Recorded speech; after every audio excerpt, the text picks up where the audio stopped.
Hello, नमस्कार, आदाब, सत श्री अकाल और अस्सलाम वालेकुम। मैं हूं मोहम्मद अहमद काज़मी, लेकर आया हूं आपका पसंदीदा कार्यक्रम आपके रूबरू। मीडिया स्टार वर्ल्ड लगातार आपको दिन रात तमाम खबरें और जानकार लोगों से मुलाकातें करा रहा है ताकि आप कहीं भी धोखे में ना आए, प्रोपेगंडे में ना आए। जो प्रोपेगंडा जिस तरह से मेन स्ट्रीम मीडिया पहले दिन से कह रहा था कि हमास एक हफ्ते में खत्म हो जाएगा, और शायद वो ख्वाब देख रहे थे कि इजराइल सब कुछ हासिल कर लेगा, लेकिन अब हालत ये हुई कि 12 दिन में ही ईरान के सामने तौबा मांगनी पड़ी, और ऐसी जंगबंदी जिसमें शर्मिंदगी के अलावा अमेरिका और इजराइल को कुछ नहीं मिला। अब क्या सूरत हाल है? अब ईरान की पार्लियामेंट ने एक नया फैसला किया है कि IAEA, जो यूनाइटेड नेशन की एजेंसी है जो इंस्पेक्शन करती थी उनके परमाणु प्रोग्राम का, उसको उसके साथ कोऑपरेशन करना बंद करने का फैसला लिया गया है। शिकायत यह है कि आपने जो कानूनी तौर पर हमारा पुरअमन प्रोग्राम था उस पर हमला हुआ, आपने एक आवाज नहीं उठाई, बल्कि एक रिपोर्ट आपने दे दी ताकि हमले करने को जायज ठहराया जा सके। इन हालात में अब आने वाला वक्त क्या कुछ होगा, किस तरह के हालात बन रहे हैं इलाके में, इस सब पर बात करने के लिए मेरे साथ आज खास मेहमान है फिरोज मीठी बोरवाला साहब, जो मुंबई में रहते हैं और इंडो पैलेस्टाइन सॉलिडरिटी फोरम के फाउंडर जनरल सेक्रेटरी हैं, और इस जंग के दौरान अक्टूबर 2023 से अब तक कम से कम आधा दर्जन बल्कि उससे ज्यादा इंटरनेशनल कॉन्फ्रेंसेस में वो गए हैं, जो मॉस्को से लेकर के कराकास तक और तेहरान से लेकर के इस्तांबुल तक हर जगह पहुंचे हैं। बेरूत में भी पहुंचे हैं जहां हसन नसरुल्लाह और उनके दूसरे साथी का जब ये जनाजा था उसमें भी शरीक हुए हैं। तो एक बहुत ही नजदीक से जुड़े हुए इस इलाके से फिरोज मीठी बोरवाला साहब से हम जानना चाहेंगे कि आखिर अब क्या सूरत हाल होगी, किस तरफ बढ़ रहा है। ईरान से तो इजराइल और अमेरिका एक तरह से पिट करके भागा है, क्या कुछ होगा? फिरोज मीठी बोरवाला साहब, वेलकम है आपका। मीडिया स्टार वर्ल्ड को आप वक्त दे देते हैं, जी उसके जी। लिए बहुत बहुत शुक्रिया। आप ये बताइए कि ये क्या हुआ? 629वां दिन है गाजा वाली जंग को शुरू हुए, और यहां 12 दिन में ऐसी जंगबंदी के भागते भागते पिटते हुए भागे हैं अमेरिका और इजराइल दोनों। यानी ये हक दिया गया एग्रीमेंट में कि आप हमें मारेंगे और हम आपको जवाब नहीं देंगे। ये इतना बड़ा एम्बेरसमेंट अमेरिका और इजराइल के लिए हुआ, आप कैसे देख रहे हैं इसको? बात सही है अहमद भाई, और आपका भी कॉन्ग्रेचुलेशंस कि आपने इतनी मेहनत की इन दिनों में, रोज 3 या 4 प्रोग्राम्स और एकदम टॉप रेट इंफॉर्मेशन और टॉप रेट एनालिसिस। तो आपको तो पूरा देश देख रहा है, पूरी दुनिया में लोग आपको देख रहे हैं। I am always honoured to be on your channel. बहुत बहुत पॉइंट ये है कि नंबर वन पॉइंट ये है कि क्या हारा है, किसने खोया है। क्लियर कट इसराइल ने गाजा में भी जो उसके 2 लक्ष्य थे कि मैं हमास को खत्म करूंगा और मेरे बंधकों को निकाल के लाऊंगा, वो दोनों में फेल हुआ है। शुक्रिया। उससे ज्यादा इंपॉर्टेंट है कि आज दुनिया में जो इसराइल के खिलाफ जो नफरत है, जो कट्टर यहूदी के खिलाफ जो नफरत है, वो गाजा में जो नरसंहार उन्होंने किया है, इसलिए पॉलिटिकल सिचुएशन पूरे दुनिया में, खास करके यूरोप और अमेरिका का जो उनके लिए सपोर्ट था, वहां बहुत बड़ी तरीके से बदला है। एक बहुत बड़ी strategic defeat world wide Israeli hegemony को हुई है। इसराइल का जो एक सॉफ्ट टारगेट था, सॉफ्ट कल्चर था, वो पूरा का पूरा एक्चुअली खत्म हो चुका है। ओके, जिसके थ्रू से वो लोग पेनिट्रेशन करते थे कल्चर और पॉलिटिक्स के माध्यम से। उसके साथ ईरान में तो ऐसे पिटे हैं कि जो बॉक्सिंग में एक नॉकआउट पंच बोलते हैं ना, हम्म। वैसे वो नॉकआउट पंच मार खा के ये रुका है। और अगर वो एम्पायर नहीं आता ट्रम्प, तो पता नहीं ईरान ये छोटे मोटे इसराइल का क्या हाल कर देता। हम्म। तो ये नॉकआउट पंच वाला है। पहले ही राउंड में ये पिट चुका नेतन्याहू और इसराइल। और उसके साथ जो पूरी दुनिया देख रही कि एक ईरान, एक एशियाई मुल्क, उसने 2 बड़े न्यूक्लियर पावर को मारा है। इसराइल अकेला नहीं है, पूरे यूरोप अमेरिका उसके पीछे खड़ा, लोग जानते हैं। तो 2 न्यूक्लियर पावर को अकेले ईरान ने निपट लिया है, या खुद के पास बॉम्ब नहीं है। हम्म। पूरी दुनिया आज बोल रही है ईरान के पास न्यूक्लियर बॉम्ब होना चाहिए, मगर इनकी इतनी बड़ी जिगर है कि बोल रहे कि हम लोग को न्यूक्लियर बॉम्ब नहीं चाहिए। हम्म। मैं तो आज भी हाथ जोड़ के बोल रहा हूँ कि अभी आप न्यूक्लियर बॉम्ब बना लो, क्योंकि मैंने दो डिस्कशन देखे, एक है स्मोट्रिच जो बहुत ही कट्टर यहूदी लीडर है नेतन्याहू के साथ, जो तीन बड़े नेतन्याहू, स्मोट्रिच, बेन गवीर, तो ये तीनों की टोली है। तो स्मोट्रिच ने ये तो बोल दिया कि भाई हिरोशिमा नागासाकी भी हुआ था, ये समझ लीजिए। और आज एक डिस्कशन में ट्रम्प थे, तो उन्होंने कहा था कि जो वर्ल्ड वॉर खत्म हुई वो हिरोशिमा नागासाकी के कारण खत्म हुई। तो वो क्या बोल रही है अभी से समझ लीजिए, क्योंकि ये साइकोटिक है। ट्रम्प आज क्या बोलता है, कल क्या बोलता है, और नेतन्याहू का इरादा पक्का है कि उसको तो ईरान को खत्म करना ही करना है। और जब समझ गया कि वो ये तरीके से तो नहीं खत्म होने वाला, मेरे हवाई अड्डों से और हवाई जहाजों से और रेजिम चेंज से, तो फिर आप समझ लीजिए कि उसका अगला प्लान क्या है। और आज एक मैंने पोस्ट देखा, एक इजरायली लीडर, इजरायली था वो लीडर, पता नहीं कौन है, मगर उसने कहा कि वॉशिंगटन डीसी में बम भी फट सकते हैं। ये क्लियर कट है, क्योंकि ट्रम्प इस बार आया नहीं, अमेरिका इस बार आया नहीं। वो दूसरी हार इजराइल की हुई, को इस बार वो अपनी जंग में अमेरिका को उतार नहीं पाया। अभी तक जब जब वो चाहा उसने अमेरिका को अपने जंग में उतार दिया था, चाहे वो अफगानिस्तान हो, चाहे वो इराक हो, चाहे वो लिबिया हो, चाहे वो सीरिया हो, सब जगह उसने अमेरिका को उतारा है। ईरान में उसका पूरा प्लान था कि जैसे मैं जंग शुरू करूंगा तो मेरे दोस्तों को आना पड़ेगा। ट्रम्प भी आया, ऊपर ऊपर से मार के निकल गया, कुछ खास हुआ नहीं ईरान को। तो दूसरी जो बड़ी स्ट्रेटेजिक हार हुई है इसराइल की, कि इस बार अमेरिका उसके लॉन्ग जंग में आया नहीं, और अमेरिका में लगातार लोग बोल रहे तुमको लड़ना है लड़ लो, हमको मत पूछो, ये तुम्हारी जंग है, अगर लड़ना है तो तुम लड़ो, अगर दम है तो जाके लड़ो। तो ये लगातार पोस्ट अभी आम अमेरिकन के आ रहे, क्योंकि ये समझ चुके हैं कि बार बार हमको फंसाया गया है। तभी दो ही खतरे हैं कि नेतन्याहू इतने खतरनाक डेस्परेट पोजीशन में आ चुका है, इसराइल इतनी खतरनाक डेस्परेट में आ चुका है कि ऐसा ही चला तो इसराइल अंदर से इम्प्लोड हो जाएगा। जो इमाम खामेनी बोलते हैं कि टाइम आएगा कि ये लोग खुद छोड़ के भाग जाएंगे, जो जिसका मतलब है कि नेतन्याहू को कोई ना कोई बड़ी जंग की तैयारी करनी पड़ेगी। इसमें दो ही तरीके हैं, एक तो अमेरिका में कोई बड़ा आतंकवादी हमला जो 9/11 स्टाइल हुआ, जिसपे ईरान पे ब्लेम डाला जाएगा मुझे खल को इस्तेमाल करके, और दूसरा है कि ट्रम्प की हत्या, क्योंकि उन्होंने जॉन एफ कैनेडी को 1963 में मारा था, जब जॉन एफ कैनेडी ने इसराइल के न्यूक्लियर प्रोग्राम को काउंटर किया था। और आज एक अमेरिकन कांग्रेस वुमेन ने, मार्जरी कॉन ने, तो बोल भी दिया है कि जेएफके को इसराइल ने हत्या की थी। यहां तक अभी बातें आ रही, ठीक है। ये दूसरी उसकी हार हुई।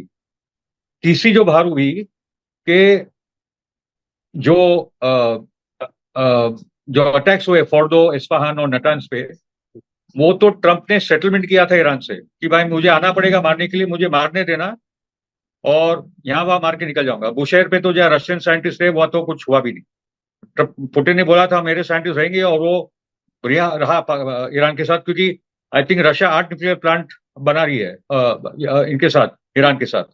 तो रशिया के साइंटिस्ट तो बने रहे, वो अपनी दोस्ती उससे निभा दी थी। तो ट्रंप ने बोला ईरान को कि मुझे मारने देना। ईरान ने सब सामान निकाल दिया था, एनरिच न्यूक्लियर 60% वाला, उसके इक्विपमेंट, उसके साइंटिस्ट सब निकाल के लेके गया। उसके बाद जो ईरान भड़का, उसने भी ट्रंप को बोला मैं आके मारने वाला हूं, तुम समझ जाओ। तो ट्रंप ने बोला हाँ भाई आके मारो। तो कतर के अल उबैद बेस में बड़ा पैमाने पे मारा, इराक में भी मारा, सीरिया में भी उस दिन मारा था। तो ईरान बोल रहा है भाई एक दूसरे को मार, इसराइल बोल रहा है कि एक दूसरे को मार रहे, मेरा क्या होने वाला है इसमें। तो मतलब ट्रम्प तो अभी नेतन्याहू से इतना पक चुका है, उसने तो उसको एफ वर्ड भी बोल दिया था जब उसने सीजफायर के टाइम पे उसकी बात नहीं मानी।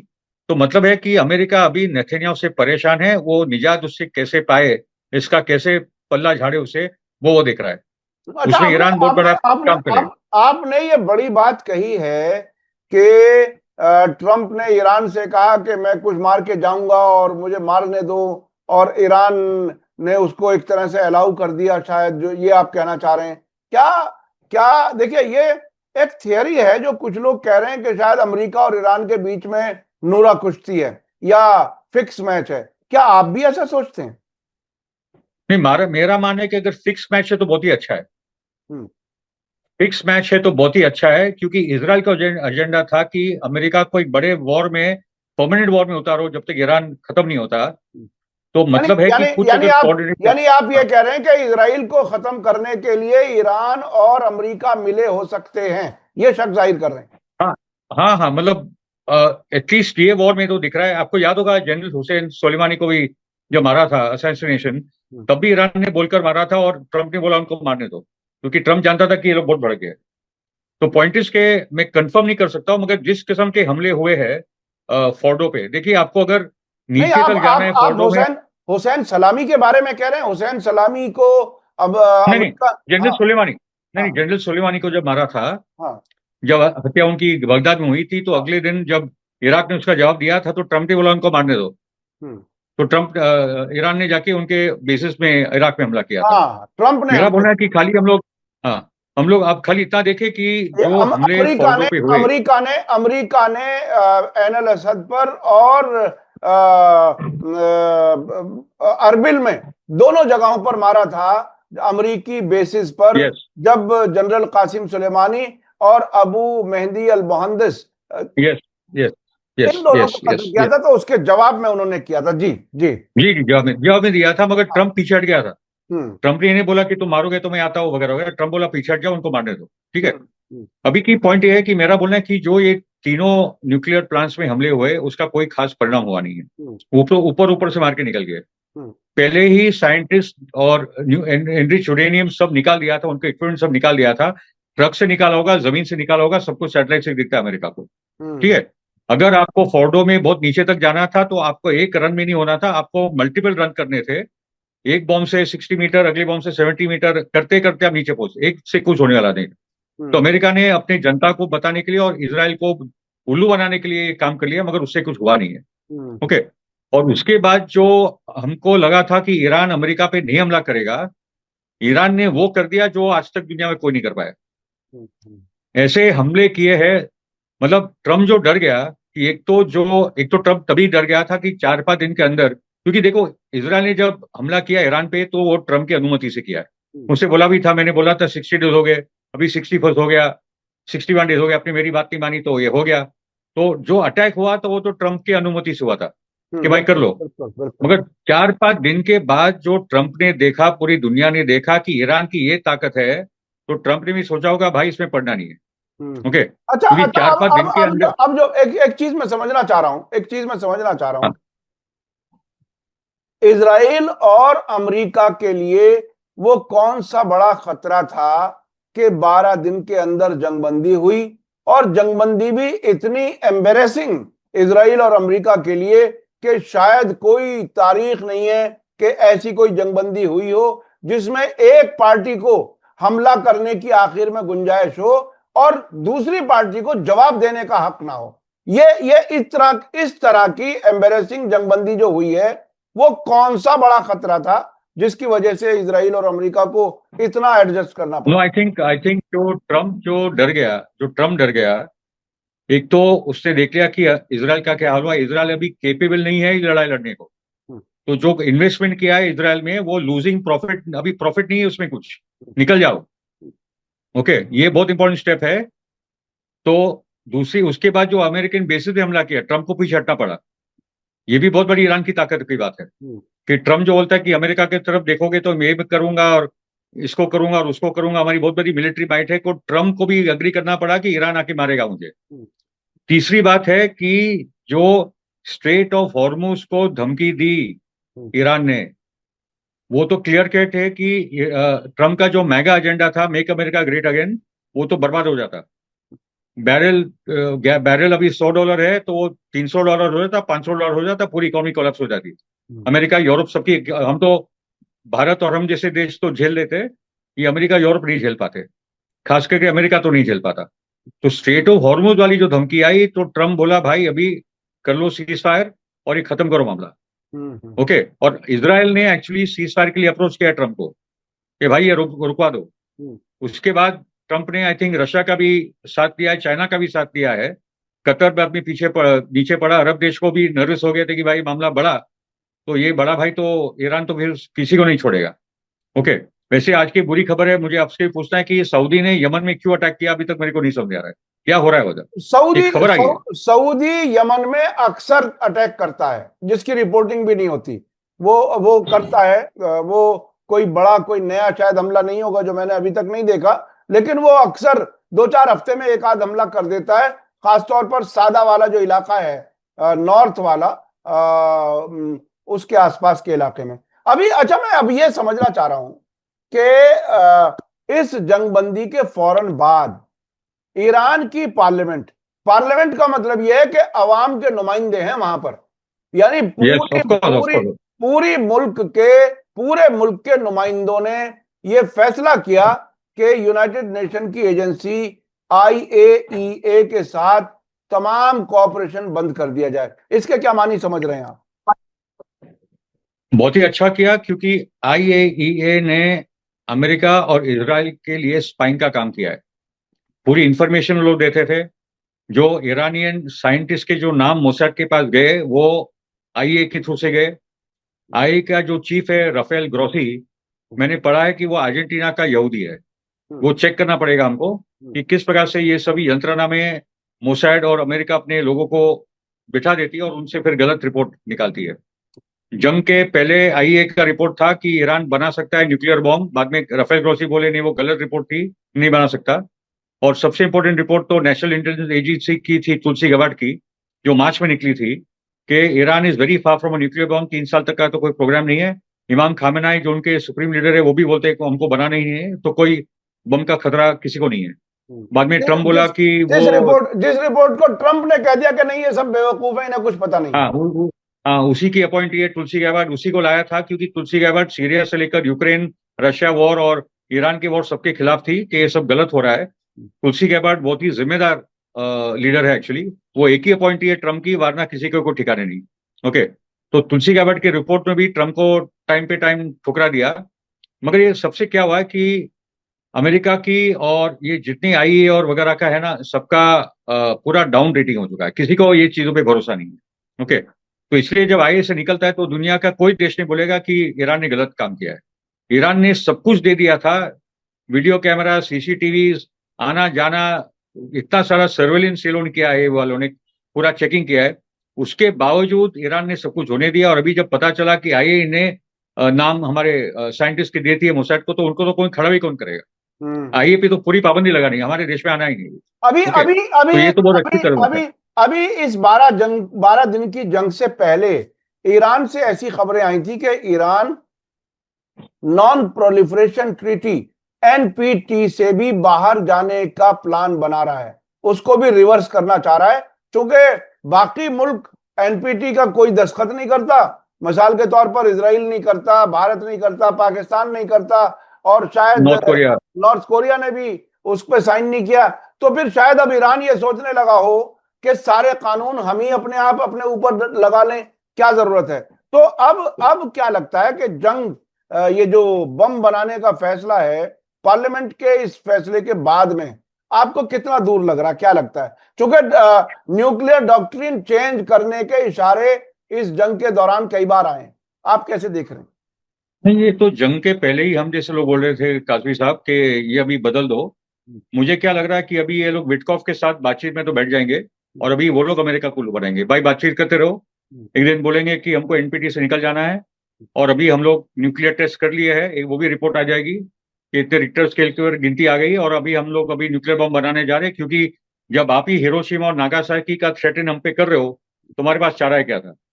और जब दुनिया हमको दे रही है न्यूक्लियर बम, तो बोले हम ही अपना बना लेते हैं। ओके, क्योंकि NPT की सिग्नेटरी तो ना ब्रिटेन, फ्रांस, ना अमेरिका, कोई भी नहीं है ना, कोई भी नहीं है। और ये सब रोग नेशंस तो अमेरिका और इजराइल है। दुनिया पर पे जो तानाशाही और जो पूरा आतंक फैला के रखा है, ये तो ये 2-3 देश है। इस बार भी ब्रिटेन ने सपोर्ट किया, लेबर पार्टी की गवर्नमेंट ने सपोर्ट किया ये जो अमेरिका ने आक्रमण किया ईरान पे। ये टोनी ब्लेयर है आज का, ये स्टारमर, और स्टारमर को लाया ही था Israel lobby, Jewish lobby Britain में, जेरेमी कॉर्बिन को हटा के, ताकि वो अपना बंदा लंदन की गद्दी पे बिठा दे। तो बॉम्ब बना दो, अपनी हिफाजत कर लो। अच्छा अच्छा, एक एक चीज और आई है पिछले 2 दिनों में। इस कतर में अमरीकी अड्डे पर हमले के बाद कल ईरान के प्रेसिडेंट ने सऊदी अरब के क्राउन प्रिंस मोहम्मद बिन सलमान से बात की और ये कहा कि हम अपने तमाम पड़ोसी मुल्कों से अच्छे ताल्लुकात चाहते हैं, और ये जो अमरीका और इजराइल है वो मुस्लिम मुल्कों में टकराव की साजिशें करते रहते हैं। यानी उन्होंने इस तरह से ये बात की, और MBS ने भी कुछ चीजें अप्रिशिएट की, ये कहा कि हम तो जंग टलाने की कोशिश कर रहे थे, वगैरह वगैरह। दूसरा, उन्होंने फोन किया कतर के अमीर को, उनको भी ये कहा कि ये हमने जो हिट किया है वो अमेरिका के बेस को हिट किया है, हमारा आपका कोई झगड़ा नहीं है, आप तो ब्रदरली नेशन है। तो यस यस। इस इसका इसका अब इस पूरे इलाके में ईरान के और बाकी ये जो अरब मुल्क हैं, जीसीसी मुल्क हैं, क्या आपको लगता है इनके अब ताल्लुकात बेहतर की तरफ जाएंगे? क्या होगा? जाएंगे जाएंगे, क्योंकि आज ईरान सिर्फ मुस्लिम मुल्कों का हीरो नहीं है, पूरी दुनिया का हीरो बन चुका है। बिल्कुल बिल्कुल। मतलब पूरा साउथ अमेरिका खुश है, पूरे एशियाई मुल्क खुश है, यूरोप और अमेरिका में लोग खुश है। हम्म, ओके। ईरान केवल अभी मुस्लिम वर्ल्ड का लीडर नहीं है, हम्म, वो तो मुस्लिम वर्ल्ड का लीडर बन ही चुका है, हम्म, मगर अभी वो ब्रिक्स के लीडरशिप में आ चुका है। अभी जो आय है असली, उसमें इंडिया मोदी जी के विचित्र बर्ताव के कारण अभी नहीं है। जो जवाहरलाल नेहरू की विरासत है, जो इंदिरा गांधी की जो विरासत है, जिसमें हम लोग को दुनिया की लीडरशिप में लाए थे, वो विरासत मोदी जी के कारण वो खो चुके हैं। वो लीडरशिप अभी जो RIC है, रशिया ईरान चाइना हो चुका है। और वो तो मैं काफी सालों से बोल रहा था कि अभी ये जो 3 देश है वो दुनिया को लीड करेंगे एक मल्टीपोलर वर्ल्ड की तरफ। ये RIC रशिया ईरान चाइना अभी वो ब्रिक्स के लीडर बन चुके हैं, जो ब्रिक्स प्लस के लीडर बन चुके हैं, जो शंघाई कोऑपरेशन ऑर्गेनाइजेशन के लीडर बन चुके हैं, जो पूरा अफ्रीका खुश है, अरे पूरा साहब, साउथ अमेरिका मतलब खुश है। भारत भारत का हाल तो ये है, कई जानकार ये कहते हैं कि भारत की फॉरेन पॉलिसी बड़ी अजीब है। एक तरफ तो क्वाड में है जो चीन के खिलाफ है, एक तरफ ब्रिक्स में है जो चीन के साथ है। तो भारत ये फैसला ही नहीं कर पा रहा कि चीन का दुश्मन है या दोस्त है। आखिर ये कहां खड़े हैं फिर? नहीं देखिए, एक्चुअली ये विदेश नीति का मुद्दा भी रहा नहीं है। मैं बार बार बोल रहा हूँ कि मोदी, अडानी, अमित शाह और अजीत डोभाल, ये चारों के चारों फंस चुके हैं, ये कॉम्प्रोमाइज हो चुके हैं। वो अभी ट्रंप और नेतन्याहू की गिरफ्त में आ चुके हैं। मोदानी मॉडल का जो कॉर्पोरेट, क्योंकि वो इतना छोटा दिमाग से अपनी इंटरनेशनल पॉलिटिक्स दिखता है, मोदी जहां भी जाता है खाली धंधे की बात करता है बनिए की तरह। मैं जो पॉलिटिकल विजन की बात की, एक स्टेटमेंट्स की विजन थी, वो तो था ही नहीं उसमें। ओके। वो वानो भी एक नेहरू जे करके घूम रहा था, मगर उसमें वो नेहरू की वो स्टैंडिंग थी नहीं कभी भी। मगर मगर मेरा ये सवाल है आपसे कि 2 साल पहले मोदी जी ने रशिया यूक्रेन के सवाल पे वो रशिया के साथ खड़ा हुआ था। हमारे जयशंकर मैनन फॉरेन मिनिस्टर ने यूरोप को बोला था कि ये कोई वैश्विक मुद्दा नहीं, यूरोप का मुद्दा, आप लोग देख लो। तो हम लोग रशिया के साथ खड़े हुए। सैंक्शंस अमेरिका के थे, हम लोगों ने बोला हम लोग कोई सैंक्शन नहीं मानते, और हम लोग रशिया से तेल ले रहे थे। इंडिया सबसे बड़ा एक्सपोर्टर बन गया था। ठीक है। दूसरी बात की, क्वाड की आपने जिक्र की कि ब्रिक्स के पहले जो क्वाड हुआ था, लास्ट ईयर की मैं बात कर रहा हूँ, वो क्वाड में जो एंटी चाइना लाइन ले रही थी, तो इंडिया ने बोला वो एंटी चाइना लाइन पर हम लोग दस्तखत नहीं करेंगे। और उसके बाद ब्रिक्स में रशिया के कारण भारत और चीन पे गलवान में समझौता हो गया। तो ये सब हो रहा था वो टाइम पे। तो ये क्या हो गया कि 2 साल पहले के मोदी जी जो रशिया के साथ थे, अमेरिका के खिलाफ थे, वो आज ट्रम्प के सामने मुंह खोलने के लिए तैयार नहीं। और उसका उत्तर मैं दे रहा हूं आपको। जैसे मैंने कहा कि अडानी के जो पूरे कॉर्पोरेट स्कैम्स है इंटरनेशनली, हिंडनबर्ग का जो रिपोर्ट आया था कि राउंड ट्रिपिंग, पूरा स्टॉक मार्केट मैनिपुलेशन, बाहर से पैसा यहां लाना, यहाँ का पैसा बाहर जाना, ये सब के सब सबूत अभी ट्रम्प के पास आ चुके हैं। दूसरा कि निज्जर और पन्नू की जो असैसिनेशन प्लॉट रॉ ने किया, हमारे एजेंट गुप्ता को पकड़ा गया। अमित शाह और अजीत डोभाल दोनों स्कैनर में आ चुके हैं। ओके। और उसके साथ उनके पास प्रूफ है, फोटोग्राफ्स है, वीडियोस है, जो हमारा एक एजेंट वहां के ड्रग एनफोर्समेंट एजेंसी के एजेंट को $150,000 दे रहा था कि ये लो और इन दोनों को आपको मारना है। तो ये जो सबूत उनके आ चुके हैं, इसलिए ये चारों के चारों ठंडे बैठ गए। इसलिए कोई विदेश नीति का मुद्दा ही नहीं है। अभी जो ट्रंप उनको बोलेगा यहाँ बैठना है, G7 में आना है, तुम्हारा फोटो नहीं लेंगे, व्हाइट हाउस आएंगे, तुम्हारे दरवाजे पे हम कोई लेने वाले आए नहीं, हम बोलेंगे ब्रिक्स खत्म हो गया तो तुम्हें हमें बात माननी होगी, टैरिफ लगेगा तो हाँ टैरिफ लगेगा। ये मोदी है क्या? जेलेंस्की जैसा छोटा नेता ट्रंप के सामने लड़ रहा था। तो मोदी जी जो 140 करोड़ के देश के महान डेमोक्रेसी के लीडर, मदर ऑफ डेमोक्रेसी बोलते रहते, वैसे मोदी के नीचे हम लोग को डेमोक्रेसी रही नहीं, अथॉरिटेरियन स्टेट बन चुका है। तो वो मोदी अभी बहुत ही वीक हो चुका है, इसलिए हमारे पास विदेश नीति का कोई मतलब ही बचा नहीं, क्योंकि हमारी लीडरशिप ही कॉम्प्रोमाइज हो चुकी है। वो ब्लैकमेल जैसे आपने आपने आपने जेलेंस्की का जिक्र किया और वो लड़ा बाकायदा, उसकी वीडियो सबने देखी। एक और वीडियो आई व्हाइट हाउस से, साउथ अफ्रीका के प्रेसिडेंट रामाफोसा की। रामाफोसा को ट्रंप ने तस्वीरें दिखाने शुरू कर दी कि आपके यहाँ जो है वो गोरों को मारा जाता है। तो उसने मुस्कुराते हुए जवाब दिया, आई एम सॉरी, मैं आपको हवाई जहाज गिफ्ट नहीं कर सकता। तो जी, ये उसमें हिम्मत थी कि उसने वो जवाब दिया। एग्जैक्टली। और उसके बाद ट्रंप ने क्या कहा, अगर आप हमारे एयरफोर्स को जहाज गिफ्ट करोगे तो हम एक्सेप्ट करेंगे। मतलब अजीब ढीठपना, इस किस्म के लीडर, इतने बड़े मुल्क के प्रेसिडेंट। आखिर अब ये जो पूरा खेल उलट पुलट रोजाना ट्रंप करते हैं, अब आपको क्या लगता है ये जो गाजा वाला मामला है, ये कुछ सेटल होगा? बहुत लोगों के जहन में ये सवाल है कि क्या ईरान और इजराइल के बीच में जंगबंदी हो गई, गाजा को भूल गए क्या? आपको क्या लगता है, आप कैसे देख रहे हैं इसको? कोई जंग बंदी नहीं हुई है, जंग जारी है। सभी साइड अपनी अपनी तैयारी कर रहे हैं। हम्म। और नेतन्याहू आएगा वापस मारने के लिए, वो तैयारी कर रहा है। हम्म। क्योंकि वो जानता है कि उसको जो इस इलाके पे पूरा राज करना है, और जो दुनिया पे यहूदी को राज करना है, पहले इस इलाके पे राज करेंगे। वो ईरान को खत्म के बिना होगा नहीं।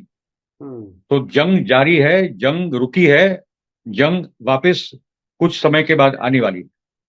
और वो फिलिस्तीन के लोग भी ये बात जानते हैं कि अभी आजादी दूर नहीं है, हम्म। रुकी है थोड़े टाइम के लिए। मगर मैं गाजा और वेस्ट बैंक और वो पूरे लेबनान के लोगों को देख रहा था कि जो मिसाइल्स ईरान की ऊपर से जा रही थी, अंसार लोग की मिसाइल जब आ रही थी, हम्म। तो वो खुश थे। बिल्कुल। भूखे भूख से मर रहे, रोज 50-100 लोग मर रहे हैं, मगर वो खुश थे कि आजादी आगे दिख रही है। और मेरा मानना है कि वो समझ इस बात को। ठीक हम्म। है। उसमें मैं एक ही बात कहूंगा कि अभी जो जंग की तैयारी होगी ईरान की तरफ से, एक्सर रेजिस्टेंस की तरफ से, अभी होगी, मिसाइल से तो होगी। मगर अभी ईरान को नंबर 1 न्यूक्लियर बॉम्ब ले लेना चाहिए। Number 3, Chinese weapon systems, jet fighter ले लेने चाहिए top of the line. J-10C का उन्होंने तो कमाल देख लिया जो पाकिस्तान ने किया था। और वो पूरा एक वेपन सिस्टम, सैटेलाइट, रेडार, कोई पूरा एक इलेक्ट्रॉनिक वॉरफेयर सिस्टम है जो बहुत ज्यादा एडवांस्ड है। वो आ गया तो इसराइल के पास अभी एक ही कार्ड है उसके हाथ में, उसके जेट फाइटर्स F-35। अगर यहाँ ईरान के पास जेट फाइटर्स वो लेवल के आगे, तो फिर तो इसराइल चेकमेट है। उसके पास तो फिर आर्मी नाम की चीज ही नहीं जमीन पर रहने के लिए। और ईरान के मिसाइल्स के पास जवाब नहीं है, तो अपने आप को डिफेंड कैसे करेगा? और जब न्यूक्लियर बॉम्ब आ गया तो जनता इसराइल की बोलेगी भाई अभी खेल खत्म, हम तो जा रहे हैं। ठीक है। उसके साथ ईरान को और एक काम करना है कि ईरान की जो इंटरनल सुरक्षा है वो बार बार वीक साबित हुई है। जो स्पाइस ऑपरेट हो रहे हैं अंदर, जो खुद के मोसाद के साथ जो पता नहीं कौन कौन ईरानी ग्रुप है, मुजाहिदीन खल तो है, मुझे पता चला कि कुछ अफगान भी जो अंदर है वो भी ये सब काम कर रहे हैं। तो ये और कुर्दिश भी होंगे। तो ये कौन कौन सेक्शंस है उनको आइडेंटिफाई करो और ये स्पाई नेटवर्क को खत्म करो। ये बहुत इंपॉर्टेंट है। उससे बहुत नुकसान हुआ है, बड़े बड़े लीडर, बड़े बड़े साइंटिस्ट मरे। अभी ये नहीं हो सकता। उसके साथ एक काम और भी ईरान की लीडरशिप को करना चाहिए कि जिस लेवल पे जनता आई सड़कों पे, और सब प्रो सरकार थे नहीं, एक देश में अलग अलग ओपोजिशन पार्टीज वगैरह वगैरह होती है, मगर वो जो जनता उतरी है ना, उनके लिए कुछ स्पेशल पैकेज अनाउंस करना चाहिए। एक स्पेशल इकोनॉमिक पैकेज को अनाउंस करने चाहिए कि भाई ये राहत आपको मिलेगी।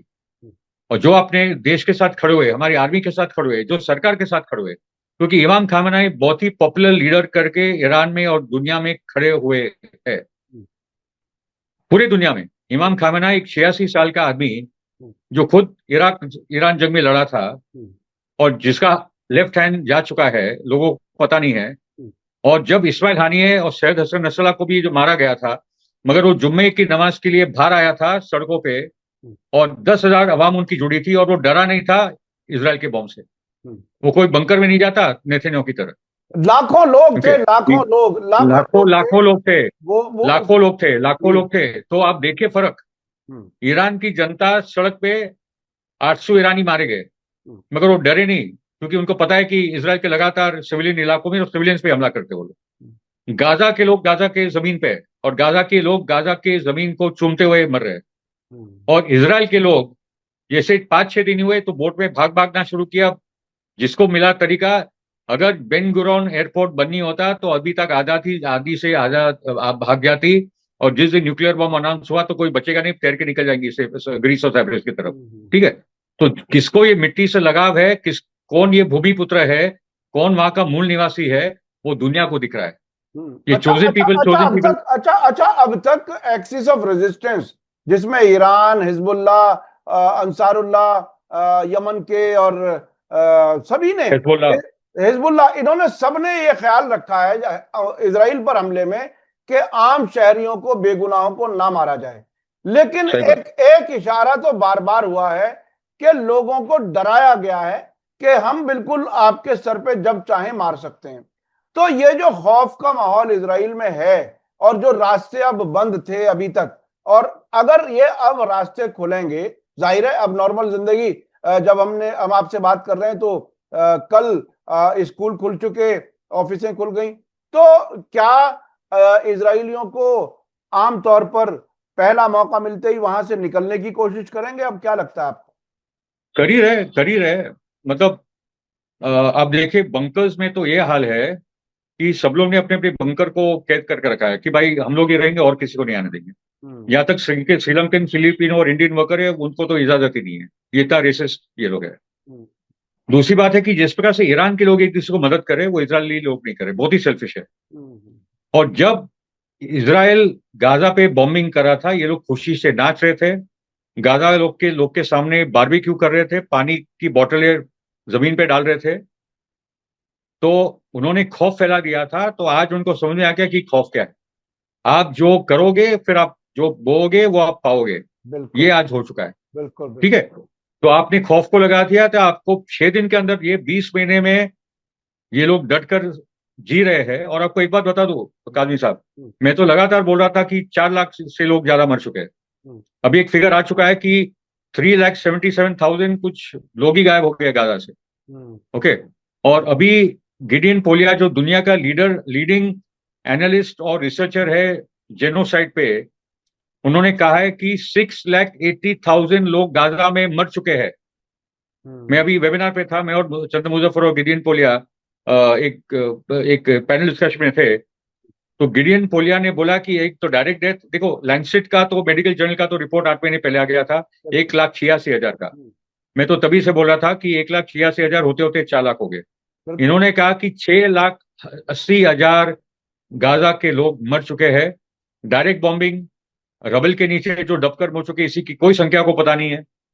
जो बाद में जो घायल हो रहे हो मर रहे क्योंकि अस्पताल है नहीं, जो बाद में भूखमरी से मर रहे, जो डिजीज से मर रहे, ये सब डायरेक्ट इनडायरेक्ट डेथ से जो मर रहे 6,80,000। ये हॉलोकॉस्ट, ये जेनोसाइड हुआ है, दुनिया के इतिहास में नहीं हुआ है। 23 लाख की आबादी में, 23 लाख की आबादी में से आप गिन लीजिए उसका क्या परसेंटेज होता है। मेरे तो रोंगटे खड़े हो जाते हैं कि क्या यही वर्ल्ड वॉर बाद में दुनिया पे वो लादना चाहते हैं। मैं इस पे भी आऊंगा कि मैं क्या बोलना चाहता हूँ। अच्छा अच्छा, ओके। अब हमारे पास वक्त बहुत कम है, खत्म होने जा रहा है। आप जो 2028 की बात हमेशा करते रहे हैं कि इजराइल 2028 तक खत्म हो जाएगा, अब जो ये 12 दिन की जंग हुई है ईरान के साथ, ईरान को पहली बार मौका मिला इजराइल को तबाह करने का। सही बात है। तो सही बात। इसमें, इसके बाद आपको क्या लगता है, कब तक इजराइल, कब खत्म हो जाएगा? मैं तो 2028 जब आजकल लिखता हूँ फेसबुक पे, तो लोग बोल रहे तुम 3 साल क्यों दे रहे हो, ये तो पहले खत्म होना चाहिए। मैं बोला भाई वो तो 2028 आउटलाइन है, और मतलब मेरा फार वाला है, पहले खत्म होता है, मैं भी आपसे जैसे खुश हो जाऊँ। ठीक है। बिल्कुल बिल्कुल बिल्कुल। तो द पॉइंट इज के जो आपने मुझे पूछा था, मुझे याद है 2 महीने पहले या 1 महीने पहले भी, जब कोई गुंजाइश नहीं दिख रही थी कि 18 मार्च के बाद लगातार हमले हो रहे हो, कोई था ही नहीं बचाने के लिए गाजा के लोगों को, ये क्या होगा। तो मुझे दिल में लग रहा था समथिंग विल गिव अवे। मैं आपको बोलता था कि कुछ ना कुछ तो होगा, और कुछ ना कुछ ये नेतन्याहू ने कर दिया। ये पागल आदमी है। उसके घमंड में वो बोला कि मैं अभी ईरान में सत्ता परिवर्तन करने जा रहा हूँ। अरे सत्ता परिवर्तन तुम्हारे होने वाली है। और इतने गधे को चुना है वो शाह पहलवी के बेटे को, उसकी जिसकी कोई औकात नहीं है, उसको वो बोला कि भाई इसको बैठा दो। ठीक है। तो रेजिम चेंज तो खतरा नेतन्याहू को है, और अगर इसराइल को बचना है तो नेतन्याहू को हटा दे, कोई सेंसिबल लीडर आ जाए और कोई ना कोई फैसला इसको लेकर करे, वरना इसराइल नहीं बचेगा। इजराइल नहीं आखिरी में इतना ही कहूंगा बचेगा। काजमी साहब, मैं आखिरी की प्लान की तरफ आ रहा हूँ। हाँ। एक खतरनाक खबर आ रही है, क्योंकि जोलानी अकेला अरब लीडर है जिसने इसराइल की हिमायत की और ईरान का खंडन किया है। और अभी न्यूज आ रही है कि सीरिया, जोलानी और नेतन्याहू कुछ ना कुछ डील साइन करने वाले, एक दूसरे को रिकग्नाइज करने के लिए। ओके। मगर मेरा मानना है कि एक्स ऑफ रेजिस्टेंस की और एक तैयारी चल रही है। मिसाइल से तो फायरिंग होगी, मगर अभी अंसारुल्लाह, ईरान, इराक, सीरिया के अंदर उठाव होगा। हिजबुल्लाह और हमास, ये पूरा का पूरा land invasion from Iraq into Syria into Lebanon into Palestine into historic Palestine, Israel भी ना बोलने की जरूरत है, हिस्टोरिक पैलेस्टाइन में ये पूरा लैंड इन्वेजन की भी तैयारी चल रही है। इसलिए सीरिया अपनी बॉर्डर बंद करने की कोशिश कर रहा है, मगर अभी ताकत मिली है सीरिया को लोगों को कि ये जो बदमाश ट्रेटर मिला है जो इजराइल के साथ साइन करने वाला है, जोलानी और उसके अलकायदा और आईसिस के आतंकवादी को उखाड़ के फेंक दो। अभी सीरिया का टाइम आ चुका है और हिजबुल्लाह और ईरान को वापस वो सीरिया के लोगों को मदद करनी चाहिए। जो बाथ पार्टी की सेना थी, जो सेकुलर लोग हैं, जो अलावाइट्स है, जो क्रिश्चियंस है, जो ड्रूज है और जो सेकुलर सुन्नी है, वो हाथ मिलाकर वापस सीरिया में परिवर्तन कर दे, ये एक्सेस पहले से ज्यादा मजबूत हो जाएगा। यकीनी तौर पर यानी इजराइल चाह ये रहा है, बार बार हाथ पैर चारों तरफ को मारता है कि शायद कोई कामयाबी मिले, लेकिन ईरान में जिस तरह से उसे बेइज्जती से वहां से भागना पड़ा है, उसका उसका उसका यानी उस तरह का कोई उसे अब से पहले तजर्बा नहीं था कि 12 दिन में ये हाल होगा कि अमेरिका भी और वो भी दोनों को भागना पड़ेगा। बहुत बहुत शुक्रिया फिरोज मीठी बोरवाला साहब, आप हमें वक्त दे देते हैं उसके लिए बहुत बहुत शुक्रिया। मैं अपने दर्शकों से कहूंगा कि मुसलसल 24 घंटे इसी कैंपेन में फिलिस्तीन के हक में मुसलसल कोशिश करते हैं फिरोज मीठी बोरवाला साहब, और जहां जहां भी उन्हें ट्रैवल करना होता है ट्रैवल भी करते हैं। और ये एक बहुत हेडलाइन ये है, इराक की जीत, फिलिस्तीन की आजादी दूर नहीं। जी जी जी, बिल्कुल बिल्कुल बिल्कुल, फिलिस्तीन की आजादी दूर नहीं है, यकीनी तौर पर। बहुत बहुत शुक्रिया, आपने हमें टाइम दिया। अपने दर्शकों से कहना चाहूंगा कि आपको आज का वीडियो कैसा लगा कमेंट्स में जरूर लिखें और ज्यादा से ज्यादा लोगों तक शेयर करें ताकि सही इंफॉर्मेशन ज्यादा से ज्यादा लोगों तक पहुंच सके। इसी के साथ मुझे दीजिए इजाजत, धन्यवाद, शुक्रिया, जय भारत, जय हिंद। मीडिया स्टार वर्ल्ड के और वीडियो देखने के लिए हमारे चैनल को सब्सक्राइब करें और सीधे नोटिफिकेशन पाने के लिए बेल आइकन दबाएं। और अगर हमारी खबर सच्ची और अच्छी लगे तो अपने व्हाट्सएप, इंस्टाग्राम, फेसबुक और ट्विटर अकाउंट पर जरूर शेयर करें।